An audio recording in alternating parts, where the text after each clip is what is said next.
There's one word you can say to a woman that will make her think about you for days, even weeks. And no, it's not baby. In fact, that's the one that kills attraction faster than anything else. Here's what most men don't realize.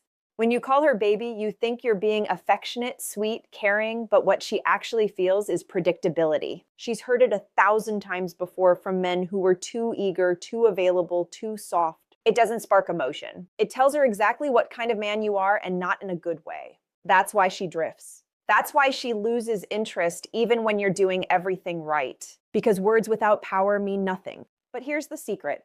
The right nickname said at the right moment with the right tone bypasses her logic and hits her subconscious. It stirs something primal. It makes her feel seen in a way no compliment ever could. It's not about being romantic. It's about being unforgettable. In this video, you'll learn how to use what I call the forbidden nickname. A name that flips the emotional switch inside her, the one that makes her curious, slightly off balance, and deeply drawn to your energy. We'll break down why it works, when to use it, and how to make her crave hearing it again and again. This isn't manipulation. It's psychology grounded in stoic control, emotional discipline, and masculine restraint. Let's get into it. Number 1, the wrong nicknames that kill attraction. Most men think using nicknames like baby, sweetheart, or honey makes a woman feel special. They think it sounds loving, affectionate, maybe even sexy. But here's the hard truth. Those nicknames don't create attraction. They kill it.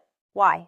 Because they signal comfort, predictability, and emotional submission. The very things that shut down a woman's curiosity and desire. Let's make this real. Tom, 52, an accountant from Austin, started seeing Lisa, 38, after his divorce. On their second date, he called her baby. She smiled politely but didn't say much. By the third date, he used it again and again. What Tom didn't realize was that every time he said baby, he was lowering his frame. He thought he was building connection, but he was actually dissolving tension. Lisa stopped feeling the charge between them.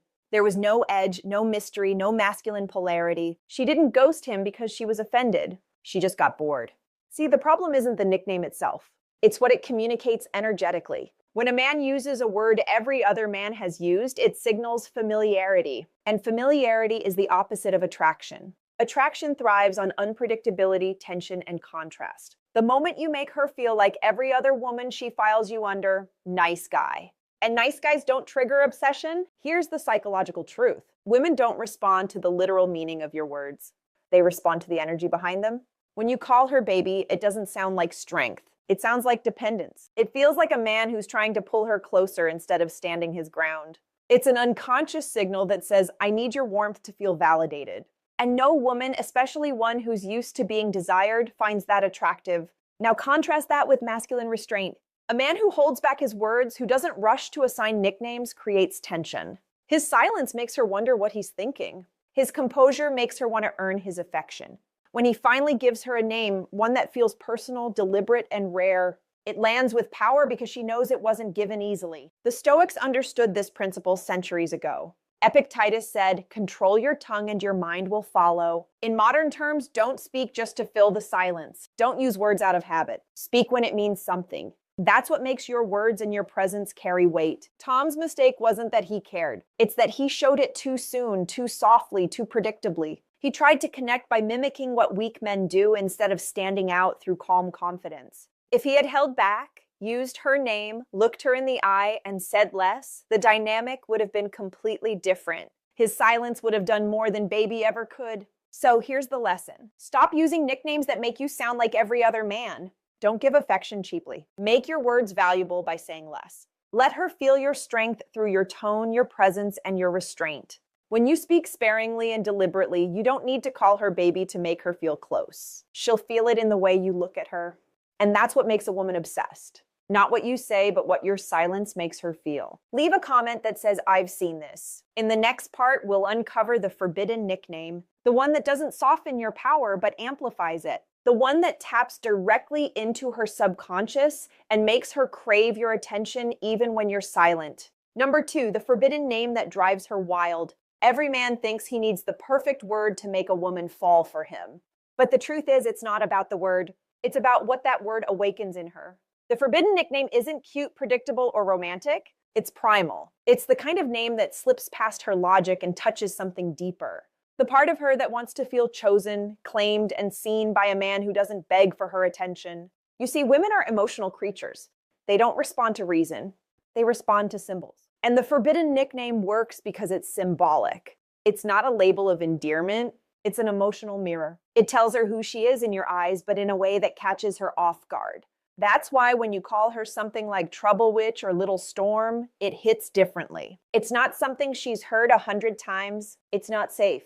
It's charged. It suggests danger and playfulness at the same time. The forbidden nickname works because it triggers contrast. She feels seen and challenged in the same breath, and that combination is intoxicating. When you call her baby, she feels ownership over you. When you call her trouble, she feels pulled into your frame. She starts wondering what you mean, what you see in her, and why she wants to prove you right.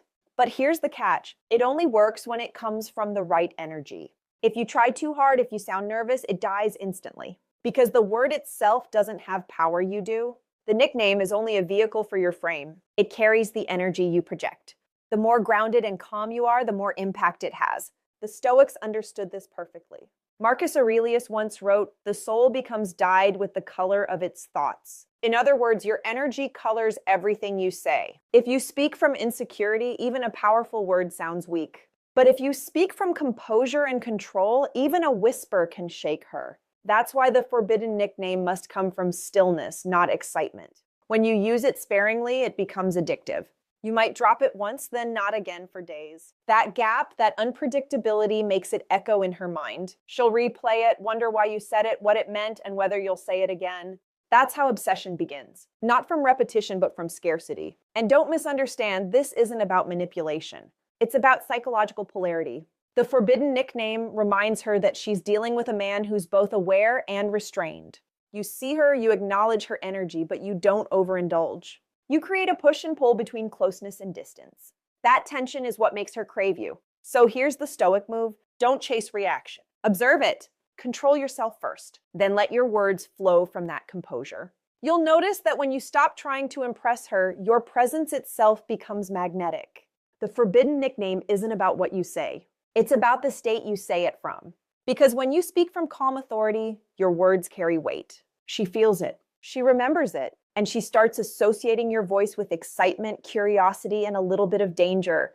That's what drives her wild. Not the word itself, but the man behind it. Leave a comment that says, "I felt that." In the next part, we'll break down why certain nicknames like baby destroy polarity and why replacing them with charged symbolic words instantly flips the power dynamic in your favor. Number 3, why baby kills her desire fast. If there's one word that men need to delete from their vocabulary, it's baby. It sounds harmless, even affectionate, but in the wrong energy, it's poison to attraction. Every time a man says baby, he thinks he's creating intimacy. What he's really creating is predictability. And nothing kills a woman's desire faster than a man she can predict. Let's put this into perspective. David, 55, a financial advisor from Chicago, started dating Rachel, 39, a marketing executive. Things went well at first. She was drawn to his calm, confidence, and maturity. But over time, David got comfortable. He started calling her baby constantly in texts on calls at dinner. "Hey, baby, how's your day? Miss you, baby.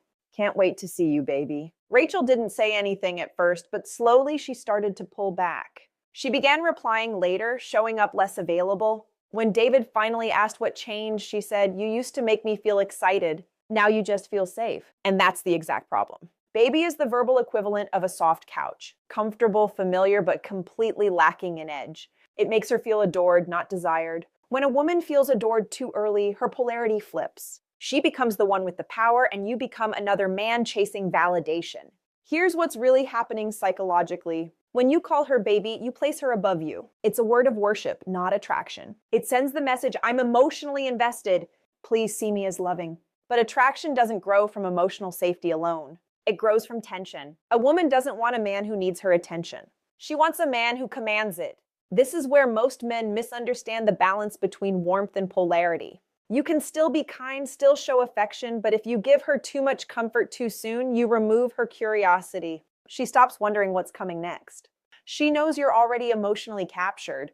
And once she feels she has you, she starts testing to see if you'll ever step out of that softness. The Stoics understood this better than anyone. Seneca wrote, "He who is everywhere is nowhere." The same principle applies here. When affection is constant, it loses meaning. When you use baby all the time, it becomes background noise. The word stops carrying weight because it's too available. That's why women respond more intensely to restraint. A man who holds back affection keeps her attention. He's not cold, he's selective. He knows that desire thrives on scarcity. So when he finally does show warmth, it hits 10 times harder. Now imagine if David had understood this. Instead of flooding Rachel with sweetness, he could have kept his tone grounded, his language simple, a well-timed compliment, a steady look, a nickname that carried mystery, not comfort. That's what she would have remembered. The feeling of wanting to earn more from him. So here's the takeaway. Baby doesn't make her melt. It makes her settle. If you want her desire to stay alive, stop trying to sound romantic and start being intentional. Your power as a man lies in what you hold back, not what you give away. Because when you stop chasing her approval and start controlling your words like a Stoic controls his mind, she'll start chasing your attention again. Leave a comment that says, "I've seen this." In the next part, we'll uncover why the most powerful nicknames don't describe her. They reveal her speaking directly to the part of her mind she can't hide. Number 4, how the right word hits her subconscious. Here's what most men never understand. Women don't respond to what you say. They respond to what they feel when you say it. The right word doesn't just land in her ears. It slips quietly into her subconscious. It bypasses logic and touches emotion. That's why the wrong nickname feels flat, but the right one lingers in her mind long after you've stopped speaking. When you say a word that resonates with her subconscious, you're not just talking to the woman in front of you. You're speaking to the emotional wiring that runs deep beneath her confidence, her wit, her independence. You're touching the part of her that wants to feel seen but never exposed, desired but not owned. This is why the forbidden nickname works so powerfully. It's not a description. It's a mirror. It reflects something back to her that she senses about herself but rarely hears spoken aloud. Call her trouble and she feels both teased and understood. Call her little storm and suddenly she's aware of her own intensity and your awareness of it. These aren't labels. They're emotional triggers cloaked in words. The key here is awareness. You must say these words from a grounded, centered place, never from need. If you speak them seeking a reaction, they lose all their power because she can always feel whether you're coming from confidence or from insecurity. The right word said from the wrong energy dies before it ever reaches her subconscious.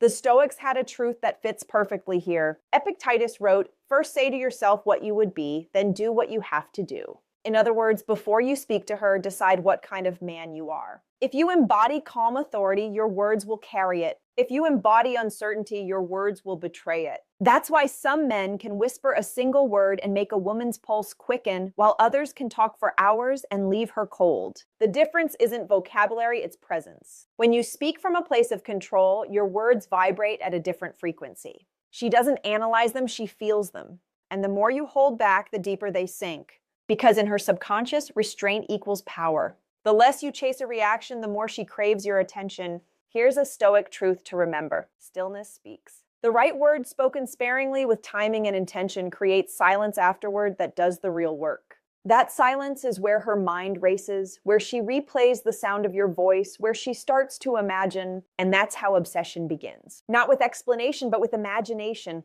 The right word plants the seed, the silence lets it grow. This kind of mastery takes awareness, discipline, and practice. And that's exactly what I teach in the members-only section of this channel. How to communicate with calm masculine authority, how to build emotional polarity without manipulation, and how to use presence instead of persuasion. If you want to learn how to hold that frame, how to use silence, tone, and timing to build real magnetic tension, join as a member today. You'll get exclusive lessons that dive deeper into Stoic psychology and modern attraction because once you understand how the subconscious responds, you'll stop chasing women's attention and start commanding it. Leave a comment that says, "I felt that." In the next part, we'll talk about the timing, when to drop that forbidden word and when to pull back so she never knows what's coming next and can't stop thinking about you because of it. Number 5, when to say it and when to pull back. Timing is everything. You can have the perfect word, the right tone, and the strongest presence, but if you say it at the wrong moment, it loses all its power. What most men get wrong isn't the word itself. It's the timing. They either say it too soon before any emotional tension exists, or too often until the word becomes predictable and meaningless. The forbidden nickname only works when it's rare, unexpected, and charged with silence before and after. Let's bring this to life. Eric, 54, a construction manager from Seattle, had been seeing Megan, 40, for a few weeks. She was sharp, independent, and used to being in control. During one dinner, she started teasing him about being too calm, saying he never reacted, never got flustered. Most men would have tried to defend themselves or match her energy, but Eric just looked at her for a second, smiled, and said, "You're trouble." Then he leaned back and said nothing. In that pause, everything changed. Megan stopped laughing. Her expression softened. That one word dropped at the perfect moment shifted the entire dynamic. It wasn't what Eric said, it was when he said it, and how he didn't chase the moment afterward. He gave her space to feel the meaning behind it. That's where the power lies. This is the secret of timing. You say it when she least expects it, not when she's seeking validation, but when she's testing your composure. It's the moment when she's teasing you, challenging you, or trying to read you. That's when you say it calmly, slowly, without breaking eye contact. Then you let silence do the rest. The Stoics would call this measured speech. Marcus Aurelius wrote, "Let your words be few and your actions fair." That doesn't just apply to philosophy. It's the key to attraction. Because when your words are few, they become meaningful. When they're measured, they become powerful. The mistake most men make is chasing that reaction. They say the word again too soon. They repeat it the next day, hoping to get the same response. But repetition kills mystery. Once the word becomes familiar, it loses its edge. She stops feeling it. It turns from a spark into background noise. That's why restraint is essential. The power of the forbidden nickname comes from scarcity. The less you use it, the more it echoes in her mind.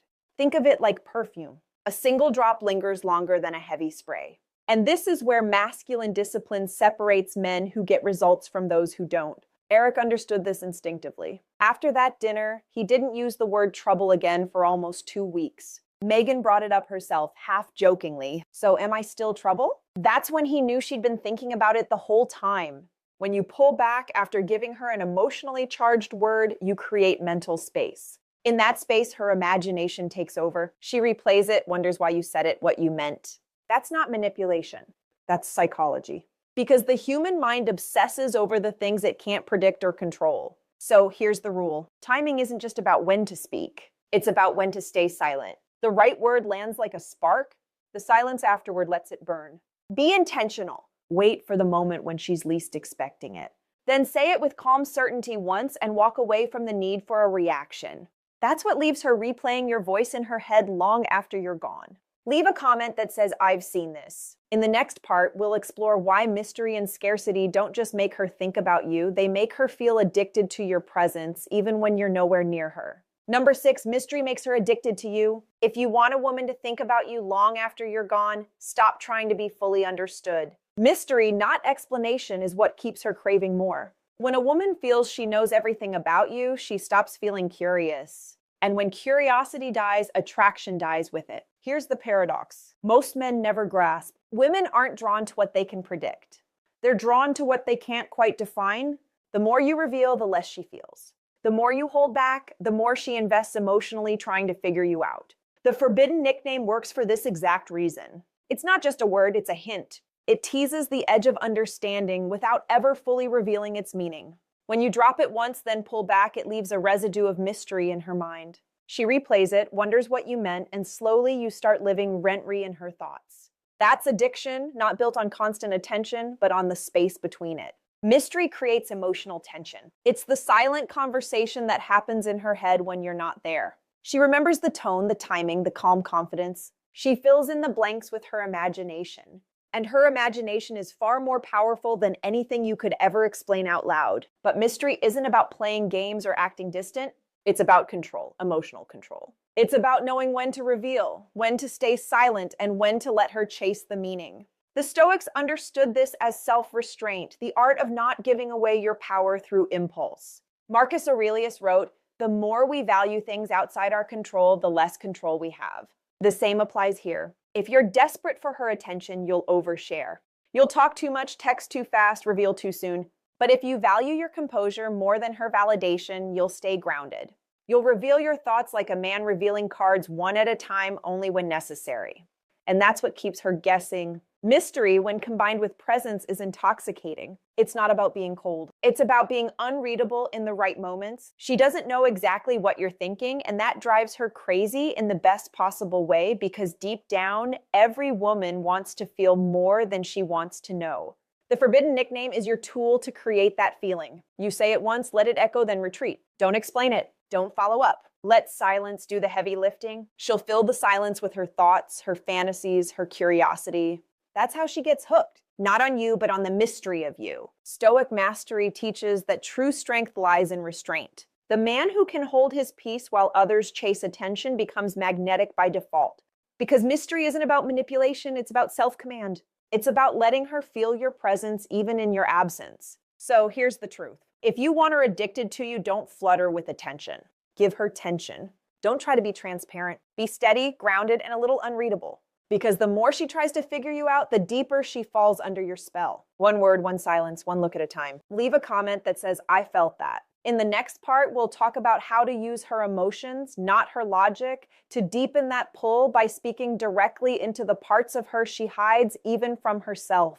Number 7, speak to her emotions, not her logic. Here's the mistake most men make. They think women fall for explanations. They don't.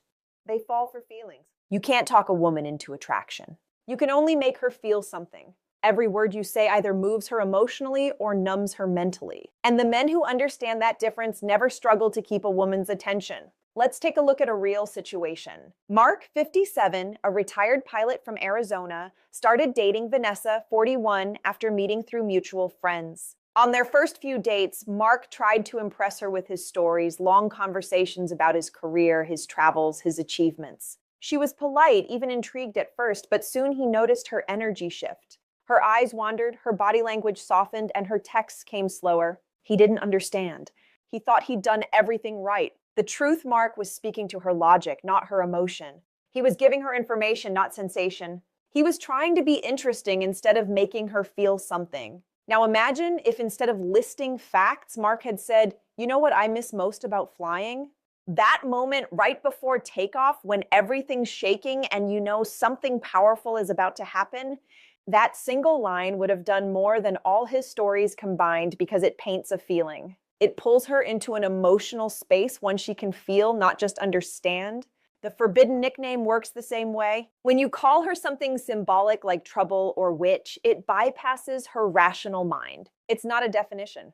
It's a feeling. It triggers her curiosity, her playfulness, her feminine energy. She starts feeling drawn to the emotion that word represents. Stoic wisdom applies here too. Marcus Aurelius wrote, "The soul becomes dyed with the color of its thoughts." What you say and how you say it colors her emotional state. If your words carry calm confidence, she feels grounded. If your tone carries depth and quiet certainty, she feels safe. And when she feels both safety and excitement at once, that's when obsession begins. Men who over-explain lose polarity because they keep the conversation in her head. They make her think instead of feel. But emotion is what creates memory. Emotion is what ties her to you. When she remembers how she felt in your presence, she starts craving it again. Not consciously, but instinctively. That's why storytelling tone and timing matter more than words. Speak from experience, not from ego. Describe sensations, not situations. When you speak from your emotional truth, even the simplest words can have impact. Mark eventually learned this. On their next date, he stopped talking about his career. Instead, he leaned in and said, "You know, you have that kind of energy that makes it hard to stay calm." Vanessa smiled, not because of what he said, but because of how it felt. It wasn't logical, it was emotional, and it worked. So remember, women don't fall for what they hear, they fall for what they feel. Your goal isn't to explain yourself, it's to create a feeling she can't forget.